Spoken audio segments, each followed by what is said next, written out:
Hello friend, today start with 7th class science as a chapter 8 static electricity. बघा frictional electricity. Frictional म्हणजे काय? घर्षण झालेला आपल्याला अगोदर हा शब्द. इलेक्ट्रिसिटी म्हणजे काय? विद्युत. घर्षण विद्युत. The electric charge generated by friction. बघा इलेक्ट्रिक चार्ज कसा जनरेट होतो? By friction. आपण अगोदर बघितलंय.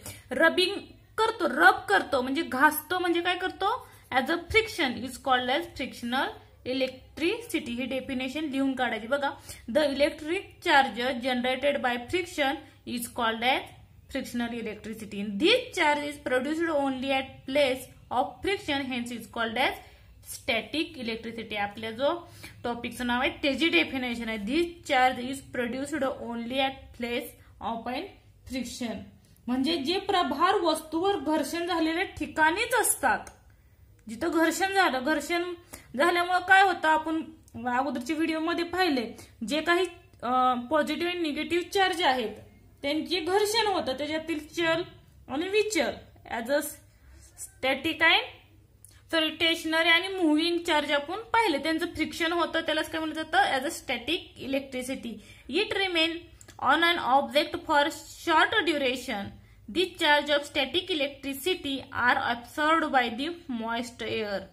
The way the experiment of this performed in dry weather, particularly in winter. हा जर एक्सपेरिमेंट करायचा असेल स्टॅटिकचा तर तो कुठं करा? मॉइस्ट एअर असेल जेव्हा, म्हणजे जिथं बाष्पाचं प्रमाण जास्त असेल. बाष्पाचं प्रमाण कधी असतं?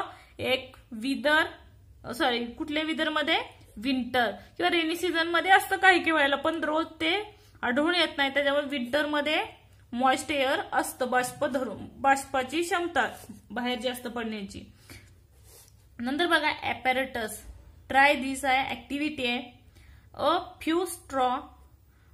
तुमच्या प्रयोगवहीत सुद्धा हे एक्सपेरिमेंट असेल. बघा असेल तर लिहून काढा, असेल तर एक्सपेरिमेंट वही. नंतर बघा a few straws woollen cloth socks और ग्लूज. म्हणजे वुलनचा क्लॉथ घ्यायचा, सॉक्स असेल, ग्लूज असेल तरी चालेल, दुसरं काही असेल तरी चालेल. ग्लास बॉटल आणि काचेची बॉटल.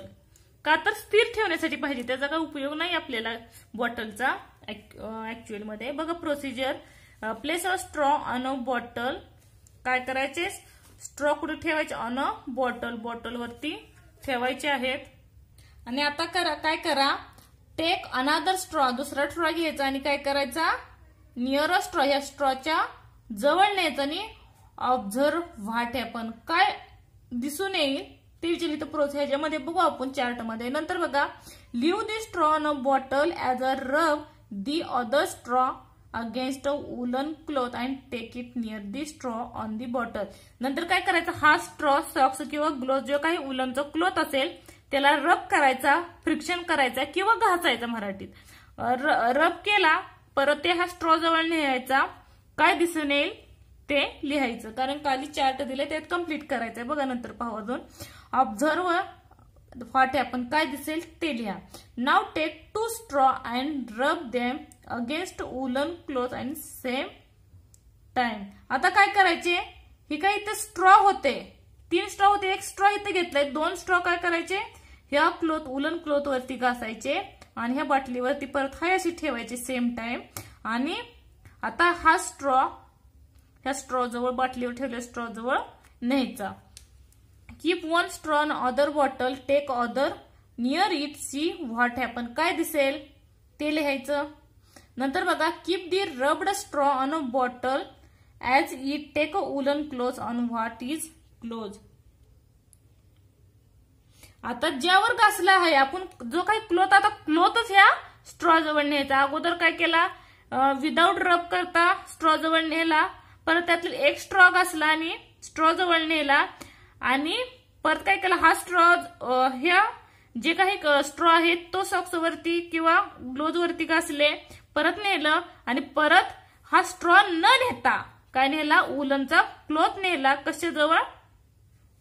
हे जे काही स्ट्रॉ आहेत त्याच्याजवळ. काय दिसून येईल बघा, कारण इथं प्रोसिजर मध्ये तीच प्रोसिजर विचारलाय व्यवस्थित, त्याच्यामुळे मी इथं आन्सर नाही सांगितलं. बघा record your observation in each of the procedure in the chart. ही जे काही प्रोसिजर केलं ते चार्ट मध्ये कम्प्लीट करायचे. बघा a charge straw a taken near the अनचार्ज straw, म्हणजे पहिल्यांदा जे सांगितलेलं ते. अगोदर काय करायचं, चार्ज स्ट्रॉ म्हणजे हा चार्ज केलेला स्ट्रॉ जो होता कशावरती, उलन क्लॉथ वरती, हा काय विदाउट चार्ज केलेला अनचार्ज स्ट्रॉ आहे, कुठला बाटलीवरती ठेवलेला, त्याच्याजवळ हा चार्ज केलेला स्ट्रॉ नेल्यावर काय होईल, तर त्यांच्यात काय होईल, अट्रॅक्शन होईल का रिपल्शन होईल, अट्रॅक्शन होईल. काय नाही म्हणजे कुठला तरी पॉझिटिव्ह चार्ज तरी असेल आणि हा सॉक्स जे काही क्लोथ वरती ते चार्ज ह्याच्यावरती येईल आणि त्याच्यामुळे काय होईल, त्याच्यात अट्रॅक्शन होईल. ह्याचं डिटेलमध्ये माहिती आहे खाली. नंतर बघा, तुम्हाला इन्फरन्स काय मिळाला, निष्कर्ष काय मिळाला ते तुमच्या भाषेत लिहा आणि तुमच्या प्रयोगवहीत सुद्धा लिहा. नंतर बघा, 2 straw carrying similar charge are brought near each other. आता काय केलं, समान विद्युत प्रभार असणारे 2 स्ट्रॉ जवळ आणल्यास काय होईल, हे आता अगोदर हा स्ट्रॉ चार्ज केलेलाच होता, आता हे दोन्ही स्ट्रॉ चार्ज करायचे कशा, उलन क्लॉथ घासायचे, ह्यांच्यात काय होईल, काय होईल, अट्रॅक्शन होईल का रिपल्शन होईल, रिपल्शन होईल. का होईल, कारण हा सुद्धा सॉक्स वरतीच घासला होता आणि हे दोन्ही सुद्धा सॉक्स किंवा उलन क्लॉथ दोन्हीवर ह्याच्यावर घासले होते, उलन क्लॉथ वरती. तर काय होतं, दोन्हीवरही सेम चार्ज आले, पॉझिटिव्ह पॉझिटिव्ह, बरोबर आहे का, सारखे स्ट्रॉ आहेत, बरोबर, पॉझिटिव्ह पॉझिटिव्ह असल्यामुळे त्यांच्यात काय होईल, रिपल्शन होईल. आणि इथं काय होतं, अनचार्जड होते, त्याच्यामुळे ह्यांच्यात काय झालं, अट्रॅक्शन झालं आणि हा फक्त charge केलताय एकावरतीच.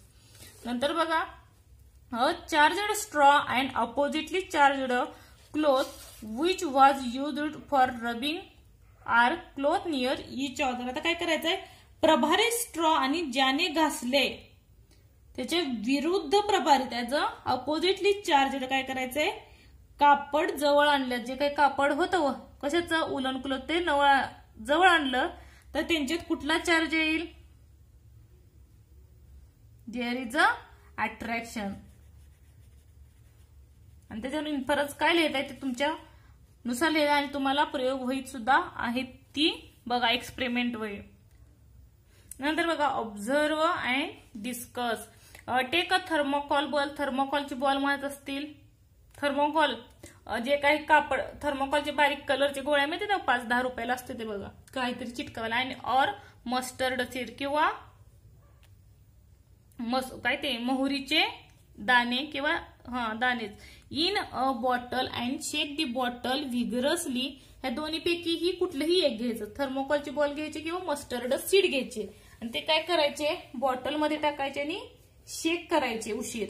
The seed try to move away from each other but stick to the bottle. Why does happen. ह्यातले काय होतात, स्टिक होतात. स्टिक म्हणजे काय, चिकटले जातात. कशाला, बाटलीला.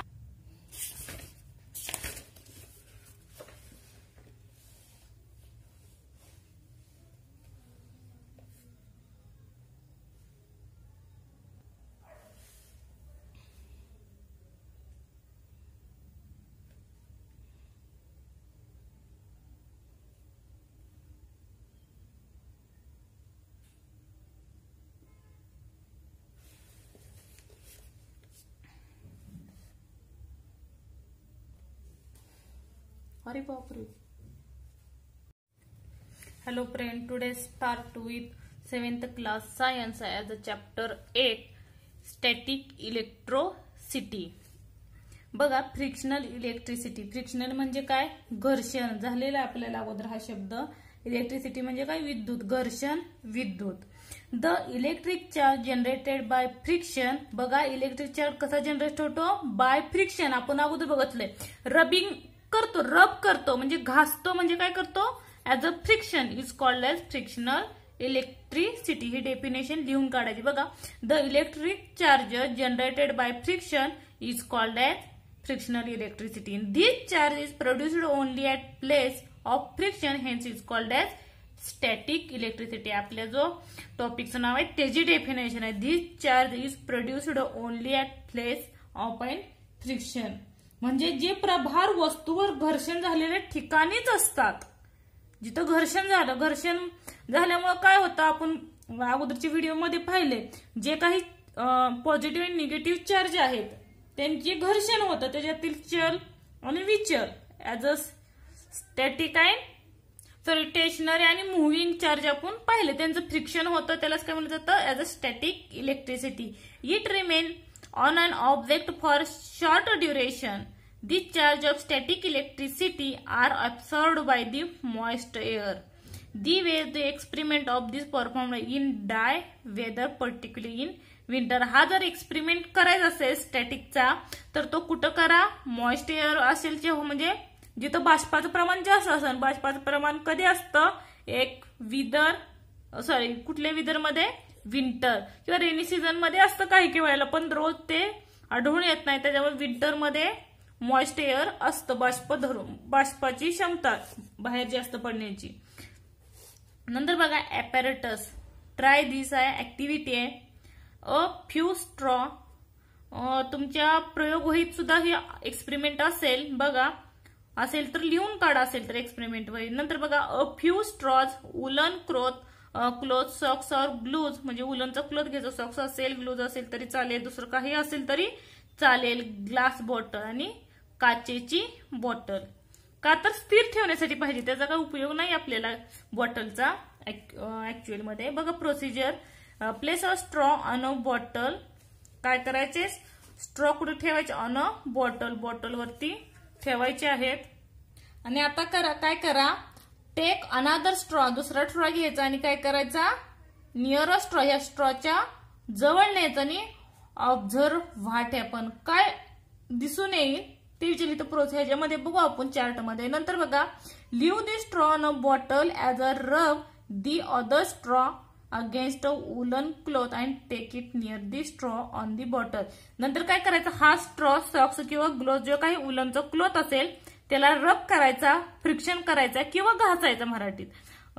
रब केला परत ते हा स्ट्रॉ जवळ न्यायचा, काय दिसून येईल ते लिहायचं, कारण खाली चार्ट दिले त्यात कम्प्लीट करायचंय. बघा नंतर पाहू अजून.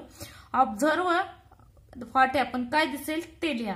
नाव टेक 2 स्ट्रॉ अँड रब them against woollen cloth and same time. आता काय करायचे, ही काय इथे स्ट्रॉ होते, 3 स्ट्रॉ होते, एक स्ट्रॉ इथे घेतलाय, 2 स्ट्रॉ काय करायचे, ह्या क्लॉथ वुलन क्लॉथ वरती घासायचे आणि ह्या बाटलीवरती परत हाय अशी ठेवायचे सेम टाइम. आणि आता हा स्ट्रॉ ह्या स्ट्रॉ जवळ, बाटलीवर ठेवल्या स्ट्रॉ जवळ न्यायचा. Keep 1 straw on other bottle, take other near it, see what happen, काय दिसेल ते लिहायचं. नंतर बघा keep the rubbed straw on a bottle as it, take a woollen cloth on what is close. आता ज्यावर घासला आहे आपण जो काही क्लॉथ, आता क्लॉथच ह्या स्ट्रॉ जवळ न्यायचा. अगोदर काय केला, विदाउट रब करता स्ट्रॉ जवळ नेला, परत त्यातला एक स्ट्रॉ घासला आणि स्ट्रॉ जवळ नेला आणि परत काय केला, हा स्ट्रॉ ह्या जे काही स्ट्रॉ आहेत तो सॉक्स वरती किंवा ग्लोव्ह वरती घासले, परत नेलं आणि परत हा स्ट्रॉ न नेता काय नेला, वुलनचा क्लॉथ नेला. कशाजवळ, हे जे काही स्ट्रॉ आहेत त्याच्याजवळ. काय दिसून येईल बघा, कारण इथं प्रोसिजर मध्ये तीच प्रोसिजर विचारलंय व्यवस्थित, त्याच्यामुळे मी इथं आन्सर नाही सांगितलं. बघा record your observation in each of the procedure in the chart. ही जे काही प्रोसिजर केलं ती चार्ट मध्ये कम्प्लीट करायचे. बघा a charge straw a taken near the अनचार्ज straw, म्हणजे पहिल्यांदा जे सांगितलेलं ते. अगोदर काय करायचं, चार्ज स्ट्रॉ म्हणजे हा चार्ज केलेला स्ट्रॉ जो होता कशावरती, वुलन क्लॉथ वरती, हा काय विदाउट चार्ज केलेला अनचार्ज स्ट्रॉ आहे, कुठल्या बाटलीवरती ठेवले त्याच्याजवळ हा चार्जड केलेला स्ट्रॉ नेल्यावर काय होईल, तर त्यांच्यात काय होईल, अट्रॅक्शन होईल का रिपल्शन होईल, अट्रॅक्शन होईल. काय नाही म्हणजे कुठला तरी पॉझिटिव्ह चार्ज तरी असेल आणि हा सॉक्स जे काही क्लॉथ वरती ते चार्ज ह्याच्यावरती येईल आणि त्याच्यामुळे काय होईल, त्याच्यात अट्रॅक्शन होईल. ह्याचं डिटेलमध्ये माहिती आहे खाली. नंतर बघा तुम्हाला इन्फरन्स काय मिळाला, निष्कर्ष काय मिळाला ते तुमच्या भाषेत लिहा आणि तुमच्या प्रयोगवहीत सुद्धा लिहा. नंतर बघा 2 straw carrying similar charge are brought near each other. आता काय केलं, समान विद्युत प्रभार असणारे 2 स्ट्रॉ जवळ आणल्यास काय होईल, हे आता अगोदर हा स्ट्रॉ चार्ज केलेलाच होता, आता हे दोन्ही स्ट्रॉ चार्ज करायचे कशा, वुलन क्लॉथ घासायचे. ह्यांच्यात काय होईल, काय होईल, अट्रॅक्शन होईल का रिपल्शन होईल, रिपल्शन होईल. का होईल, कारण हा सुद्धा सॉक्स वरतीच घासला होता आणि हे दोन्ही सुद्धा सॉक्स किंवा उलन क्लोथ दोन्हीवर ह्याच्यावर घासले होते, उलन क्लोथ वरती.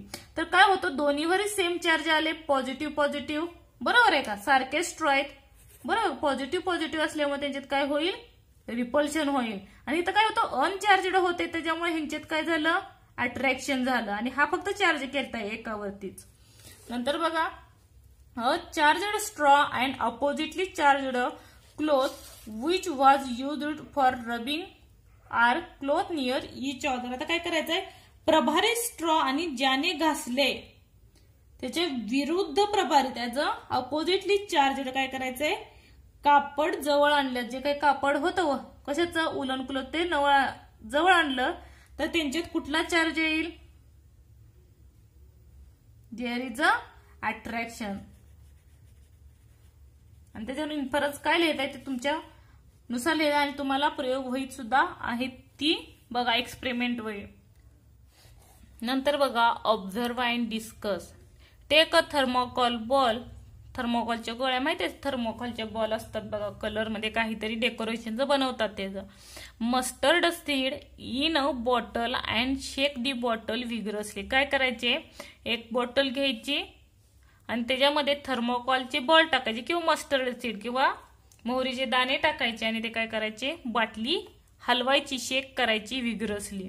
नंतर बघा, this seed try to move away from each other but stick to the bottle. Why does this happen. म्हणजे ते सीड्स आहेत, आपण मस्टर्ड सीड घेतले समजा, बाटलीमध्ये हलवले विग्रसली, तेव्हा काय दिसून आलं, ती एकमेकापासून लांब पळतात. करून पहा, प्लॅस्टिकची बॉटल घ्या आणि पण काय होतं त्यांच्यात, बट परंतु स्टिक टू दी बॉटल, पण ते मोहरीचे दाणे कशाला चिटकले गेले, बाटलीला. व्हाय डज हॅपन, कशामुळे, because of the seeds of the same type is a positive charge is a repulsion that means of the each other. त्यांच्यात कुठेतरी पॉझिटिव्ह चार्ज असेल, त्याच्यामुळे ते एकमेकापासून लांब जात असतील, from to each other. But stick का होत असतील, बाटलीमध्ये कुठेतरी निगेटिव्ह चार्ज असला पाहिजे आणि ह्याचा पॉझिटिव्ह चार्ज, त्याच्यामुळे त्यांच्यात काय होत असेल, अट्रॅक्शन होत असेल, बरोबर. Opposite charge means negative and positive charge because of the attraction. See in a previous video. See, next try this. To charge on an object by contact. म्हणजे एखादा ऑब्जेक्ट चार्ज झालेलं कॉन्टॅक्ट मध्ये येतं तेव्हा काय होतं बघा. रब अ प्लॅस्टिक कॉम अगेन्स्ट पेपर. काय करायचं, प्लॅस्टिकचा म्हणजे प्लॅस्टिकचा कंगवा घ्यायचा आणि हेअरवरती रब करायचा आणि पेपरच्या जवळ न्यायचा. Touch this com with another uncharged com. परत अनचार्जड कॉम घ्यायचा, म्हणजे चार्ज न केलेला हा असा कॉम कंगवा ह्या पीसेस पाशी न्यायचा. काय दिसतं, take the other comb near same pieces of paper. Comb पाशी नेल्यावर काय दिसेल, जेव्हा कंगवा रब कराल तेव्हा त्यांच्यात कुठंतरी चार्ज निर्माण होईल आणि त्या चार्जमुळे हे कपटे ह्याच्याकडे अट्रॅक्ट होतील. बट अनचार्जेड असेल तर ते जे काही कॉम्ब आहे प्लॅस्टिकचा त्याच्याकडे अट्रॅक्शन होणार नाही, हे दिसून येईल, कारण कुठलाच चार्ज त्याच्यावर नसेल तर. कारण अगोदरच कपट्यावरती कोणताही चार्ज नव्हता. जेव्हा चार्ज होतील तेव्हाच त्यांच्यात अट्रॅक्शन होईल, नसेल तर काय होतील, रिमेन सेम, म्हणजे हाय पोझिशनला राहतील. नेक्स्ट बघा, to charged and object by induction. बघा, रब म्हणजे परावर्तन वस्तूचे प्रभारित करणे. Rub a comb or balloon on your hair. नंतर काय प्रोसिजर करायचे, म्हणजे कंगवा किंवा प्लास्टिकचा कंगवा किंवा बलून, फुगा, कुठलाही फुगा घ्या आणि हेअरवरती रब करायचा चांगला. As shown in picture. Picture म्हणजे हा picture. and take the comb near a thin trickle of water. Thin trickle सांगितले बरं का, not to thick trickle. लक्षात ठेवा, thin वापरलाय. water from tap. tap म्हणजे नळापाशी न्यायचा. see what happens. काय करायचं बघा पहिला प्रयोग इथवर. ही काय टॅप आहे, टॅपचं हे थिन म्हणजे हळूवार नळ सोडायचा, एकदम बारीक, जाड सोडायचं नाही, एकदम बारीक धार येईल असा नळ सोडायचा आणि त्याच्यावर रब केलेला बलून किंवा कॉम ठेवायचा. हा कॉम घेतला ह्यानी, प्लॅस्टिकचा कॉम. काय दिसून येईल, व्हॉट हॅपन्स, काय दिसून येईल बघा, ह्याच्यावरून दिसून येतं बाणावरून, हा काय झालाय, जो काही फ्लोईंग वॉटर आहे तो कॉमकडे अट्रॅक्ट झालेला दिसून येतोय. नंतर बघा, now draw the comb away from the trickle and what happen. आता हा कॉम काय करायचा, अवे लांब नेत जायचा, तेव्हा काय दिसेल, काय दिसेल, अट्रॅक्शन दिसेल, रिपल्शन दिसेल की रिमेन कॉन्स्टंट दिसेल, म्हणजे रिमेन्स हाय त्या पोझिशनला दिसेल. काय फ्लोईंग वॉटर काय दिसेल, as a remains it as. बघा, mark your observation with a tick. Observation तुम्हाला काय मिळालं त्याला टिक मार्क करा. बघा काय विचार, ह्याला सुद्धा विचारतात, पेपरला सुद्धा क्वेश्चन विचारला जातोय. बघा, व्हेन अ चार्जड कॉम केलेला म्हणजे रब केलेला कॉम केला, त्याला प्रभारित केलेला कंगवा म्हणला तरी चालेल, is brought close to the flowing water, आणि तो फ्लोईंग वॉटर पशी नेला. वॉटर गेट म्हणजे ह्या वॉटर मध्ये काय झालं हे विचारले. बघा 3 ऑप्शन दिलेत, अट्रॅक्शन झालं, रिपल्शन झालं म्हणजे रिपल्ड, अट्रॅक्टेड की रिमेन्स ऍट इज म्हणजे त्याच्यात आकर्षण झालं, प्रतिआकर्षण झालं की रिमेन हाय त्या पोझिशनला आले. काय आलं, ऍज अ अट्रॅक्शन म्हणजे अट्रॅक्टेड झालं, आकर्षित झाले. नंतर बघा, when the charged com is taken away from the flowing water. आता चार्जड कॉम काय करायचा, अवे फ्रॉम त्याच्यापासून लांब नेला, हा कंगवा काय केला लांब नेला, तेव्हा त्या फ्लोईंग वॉटर मध्ये काय बदल झाला. बघा, इट गेट्स अट्रॅक्शन झालं, रिपल्शन झालं की रिमेन्स ऍज इट इनिशियली. काय झालं, जसं लांब नेला की कंगवा काय होणार आहे, अट्रॅक्शन होईल का, नाही होणार, कारण लांब नेणार आहे. रिपल्शन होईल का, नाही होणार, as a remain as it हाय त्या पोझिशनला पाणी येईल. रिपल्शन होण्याचा प्रश्नच येत नाही इथं. बघा, at first the flow water of not charge, हे जे फ्लो वॉटर होतं ते काय होतं, चार्जड नव्हतं, म्हणजेच काय होतं, अनचार्जड होतं, त्यांच्यात कुठलंच प्रभारित नसलेला, प्रभार नसलेला. When a negatively charged comb, ह्याच्यावर चार्ज म्हणजे कॉम वरती कुठले चार्ज होते, निगेटिव्ह चार्ज होते. नियर दी फ्लोईंग वॉटर, ते कशापाशी नेले, निगेटिव्ह चार्ज असलेला कॉम फ्लोईंग वॉटर पाशी नेला. The negative particle it is nearest the comb are pushed away, that part become positively charge due to the deficiency of negative charge. म्हणजे हा positive charge कुठेतरी असला पाहिजे, त्याला डेफिशियन्सी कशाची होती, निगेटिव्ह चार्जची होती, कमतरता होती.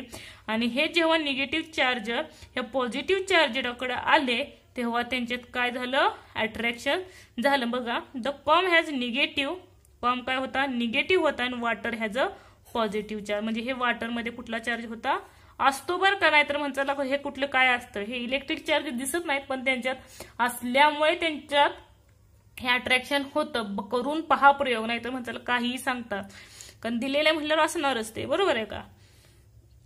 बघा, कॉम मध्ये निगेटिव्ह चार्ज होता आणि ह्या वॉटर मध्ये पॉझिटिव्ह चार्ज होता.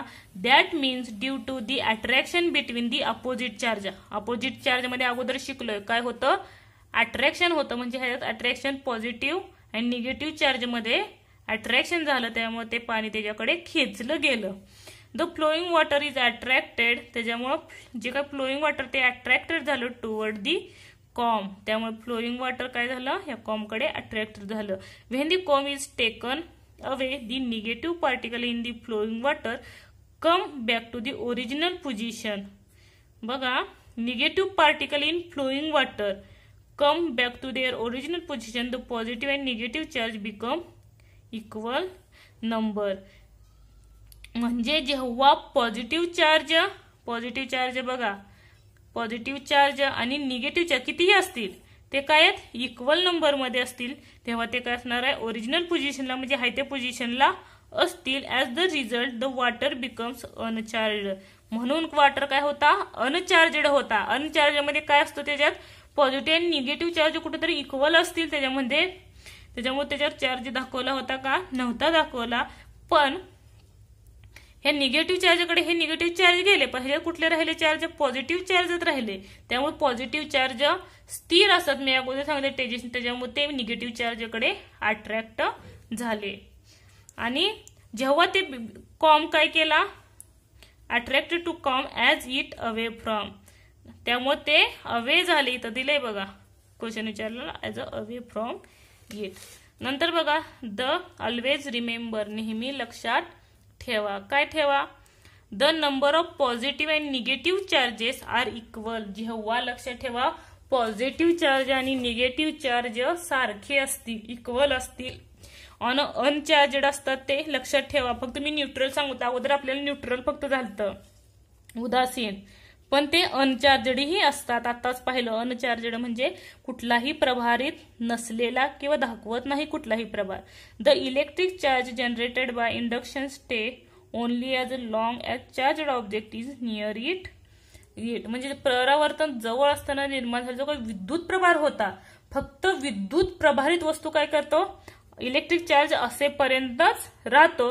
ते लांब नेले की तो विद्युत प्रभार ही निघून जातो. का तो कायमस्वरूपी विद्युत प्रभार असणार अट्रॅक्शन हे तात्पुरतच अट्रॅक्शन असणार आहे, हे कपट्यांचं वगैरे, पर ते आहे त्या पोझिशनला जाणार आहे, काही कायमस्वरूपी नसतं. ज्याप्रमाणे आपण मॅग्नेटचं पाहिलं होतं गेल्या वर्षी 6th स्टँडर्डला. ट्राय दिस ह्या वर्षी आहे. नंतर बघा keep a spent tubelight in a dark place, rub is vigorously in thin polythene bag, what happen and why. म्हणजे स्पेंड इन डार्क प्लेस, खराब झाली जी काही ट्यूबलाइट पहिले वापरायची, लांब असायची ट्यूबलाइट, ती ट्यूबलाइट घ्यायची आणि पातळ पॉलिथिन पिशवीला तिला काय करायचं, घासायचं, आणि काय होते आणि का घडले हे तुम्ही लिहून मला सांगायचं. सेकंड बघा when uncharged aluminium ball, when uncharged aluminium brought near negatively charged balloon, त्याच्यापाशी निगेटिव्हली चार्ज बलून नेला आणि फॉलोइंग थिंग्स हॅपन, म्हणजे खाली काही थिंग्स झाल्या. बघा as shown in figure A, ही फिगर बघा, the opposite charge generated the other by induction of both object attracted to each other. अगोदर सांगितलंय त्यांनी, काय सांगितलंय, हा जो बॉल आहे तो कसा आहे, अनचार्जड आहे, आणि म्हणजे हा कसला अल्युमिनियमचा बॉल आहे, बरोबर आहे का, तो कसा आहे, अनचार्जड आहे, बरोबर आहे का, अनचार्जड आहे. आणि हा बलूनवरती कुठला चार्ज आहे, निगेटिव्ह चार्ज आहे, आणि ह्याच्यात कुठलाही चार्ज नाही, म्हणजे पॉझिटिव्ह निगेटिव्ह दोन्ही आहेत. तेव्हा ह्याच्यातले निगेटिव्ह चार्ज इकडे आले जातात आणि पॉझिटिव्ह चार्ज राहतील, त्याच्यामुळे त्यांच्यात काय होणार आहे, अट्रॅक्शन होणार आहे, बरोबर आहे. काय होईल, अट्रॅक्शन. बघा as in figure B the touching the object become similarly charged. As seen in figure, second figure बघा, the like charged repel each other, ते एकमेकापासून लांब फेकले जाते. चिन्हांदा होते, हे चिन्ह असेल तर काय करतात, ते लांब फेकले जातात, म्हणजे त्यांचे रिपल्शन होतात. म्हणजे ह्या दोन्हीतही कुठंतरी निगेटिव्ह चार्ज निर्माण झाला असेल, रब केला असेल, हा जर रब केला असेल बलून, तर त्यांच्यात काय होईल, रिपल्शन होईल. नंतर बघा द गोल्डन लीप इलेक्ट्रोस्कोप, म्हणजे सुवर्णपत्र विद्युतदर्शी, golden leaf electroscope. This is a simple device to detect the electric charge on a object. यात कुठलं कशा प्रकारे इलेक्ट्रिक चार्ज निर्माण होतात ते व्यवस्थित पहा. बघा it consist of a copper rod which has a metal disc at a upper end and 2 thin gold leaves of other end. बघा मेटलची डिस्क घेतली, कशाची, मेटल, कुठल्या मेटलची, कॉपरची, कॉपर रॉडची. बघा ही तांब्याची तार आहे आणि त्याच्यावरती मेटल डिस्क आहे. ही जी आहे ती कशाची डिस्क आहे, मेटल डिस्क आहे. आणि हे काय मधलं जे दिसतं बघा नीट, हे जे आहे ते काय आहे, 2 सोन्याचे पातळ तुकडे आहेत, म्हणजेच काय, as a golden leaves, golden leaves आहेत. नीट बघा काय सांगितलंय. नंतर बघा the rod is placed in a bottle, the disc above the bottle when the uncharged object taken near the disc. हे डिस्क काय अनचार्जड आहे. नंतर बघा त्याच्यावर काय केलं, both the leaves are charged by the electric charge, same electric charge, and repel the each other. इथं काय केलं, पॉझिटिव्ह चार्ज निर्माण केला अगोदर, कशामध्ये, ह्या गोल्ड लीव्ज मध्ये, आणि तेव्हा ह्या मेटल डिस्ककडे काय केलं बघा, पॉझिटिव्ह चार्जच नेला. तेव्हा काय झालं, ह्या 2 चकत्या होत्या, त्या 2 चकत्या काय झाल्या, ह्याच्यामुळं ह्या एकमेकापासून लांब गेल्या. बघा आकृतीवर ह्या लांब गेल्या आणि नंतर बघा that is move from the each other, ते एकमेकापासून लांब गेल्या अँड ओपन इट, आणि when the touch the disc or hand, आता तुमचा जो हँड आहे तो ह्या डिस्क वरती टच केला असा. नंतर काय झालं बघा, the leaves collapse because the charge leaves goes into the earth through the our body, the leaves get discharged. तेव्हा ते काय झाले, पाने प्रभार रहित झाली. म्हणजे तुम्ही जर इथं निगेटिव्ह चार्ज नेला तर ती चकत्या जी आहेत ते एकमेकाकडे अट्रॅक्ट होतील, चिटकले जातील, आणि इथं जर पॉझिटिव्ह चार्ज आहे त्याचं दोन चकत्या जे काही गोल्डन लीव्ज होते ते लांब गेले. आणि तुमचा जर हाताचा जरी त्याला टच केला तेव्हा चकती ती काय होतील, एकमेकाला चिटकली जातील, किंवा निगेटिव्ह चार्ज म्हणजे आपल्या हातात कुठेतरी निगेटिव्ह चार्ज होता तेव्हा या चकत्या काय होतील, एकमेकांकडे अट्रॅक्शन झालेलं दिसून आलं. नंतर बघा, use your brain power, can you use some other metal instead of gold of electroscope, which property of the metal. तुम्ही लिहून काढायचा बघा, विद्युतदर्शी सोन्याऐवजी दुसऱ्या धातूची पाने लावता येतील का. होय, आणि का असेल ते तुम्ही लिहून काढू शकता. हेच आहे, इथं तुम्ही जर गोल्डच्या ठिकाणी जरी अल्युमिनियमचं वापरलं तरी चालेल, किंवा सिल्वरचं वापरलं तरी यूज करू शकतो. बरोबर, त्यांचे कुठलं तरी चार्ज असेल ते सेम चार्ज येणार, बाकी काहीच फरक येणार नाही. नंतर बघा, ग्रेट सायंटिस्ट, बघा काय दिलंय, in the year 1752 Benjamin Franklin conducted an experiment of flying a kite with a son William. जो काही बेंजामिन फ्रँकलिन होता, हा बेंजामिन फ्रँकलिन काय करत होता, जो आपला मुलगा आहे सन विल्यम्स, ह्याला काय शिकवत होता, पतंग उडवायला शिकवत होता. The kite was made using silk, ती काइट कशाची बनवलेली होती, सिल्क क्लॉथची बनवली होती. पतंग कशाची बनवली होती बघा, सिल्क क्लॉथची बनवली होती. आपल्याकडे कशाची बनवतात, कागदाची बनवतात, पण ती पतंग कशाची बनवली, सिल्क क्लॉथची. आणि त्याला लाकूड कसलं वापरलं होतं, देवदार वूड, अँड त्याची वायर कशी होती, मेटलची वायर होती. आणि the metal wire was joined in a such a way that it one end was at a top of kite. आणि ते काय केलं, हवेत उडलं आणि ते टॉपला म्हणजे एकदम उंच गेलं. Other Wien joint the string of the kite, आणि दुसरी स्ट्रिंग होती जी काही दोरा होता ते हातात होता. There was lightning in the sky on a day that flew of the kite. तेव्हा काय झालं, आकाशात अचानक लाइटनिंग झाली, म्हणजे वीज कडाडली, वीज चमकली. When the metal wire touched the cloud, आणि ती जी काही मेटलची जी वायर होती त्या पतंगाची काइटची ती काय झाली, क्लाउडला टच झाली. The electric charge got transport from the cloud to the kite, then loose string, the kite becomes tight. जी काही लूज पडेल, जी काही काइटची वायर होती ती काय झाली, ह्याला हवेला म्हणजे ढगाला लागल्यामुळे काय झाली बघा, टाईट झाली. जी मऊ लूज पडलेली टायर एकदम जशी काही एकदम जाडसर वायर असते, कठीण एकदम, तशी झाली. The electric charge reached the earth through the string, म्हणजे कुठंतरी तिथं त्यांना जाणवलं की आपल्या पृथ्वीला म्हणजे पृथ्वीमध्ये कुठंतरी स्ट्रिंग मध्ये सुद्धा इलेक्ट्रिक चार्ज असावा, तेव्हा ती वायर काय पडली असेल, टाईट झाली असेल. A spark was seen where the string touched the earth thus showed the lightning of electric charge. म्हणजे तिथे कुठंतरी ठिणगी पडली, म्हणजे जमिनीच्या दोऱ्याला स्पर्श होता, कुठतरी विजेची ठिणगी पडली. म्हणजे वीज म्हणजेच काय, जी काय लाइटनिंग म्हणजे वीज, म्हणजे त्यांच्यात कुठेतरी विद्युत प्रवाह रूप असेल, हे त्यानं कुणी स्पष्ट केलं, ॲज अ बेंजामिन फ्रँकलिन. राहिलेला व्हिडिओ नेक्स्ट